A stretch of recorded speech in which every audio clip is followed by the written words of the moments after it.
Welcome to the Slop Farm. Enjoy the video.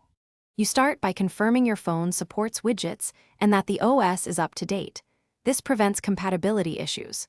Once done, unlock the home screen and long press an empty area to open the customization menu.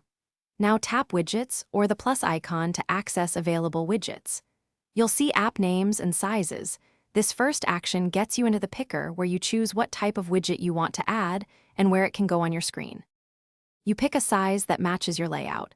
Smaller sizes save space while larger ones show more info. After choosing, drag the widget from the picker onto your home screen and release to drop it in place. Make sure alignment fits your icons and gesture areas.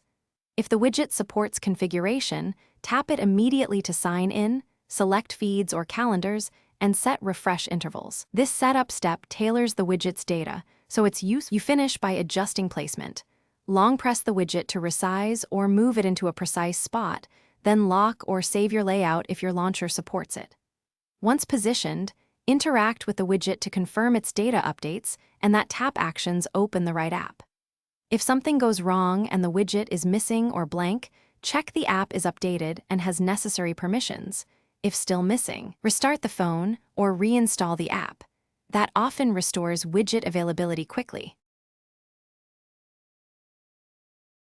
Thanks for watching. Consider subscribing if we helped you today.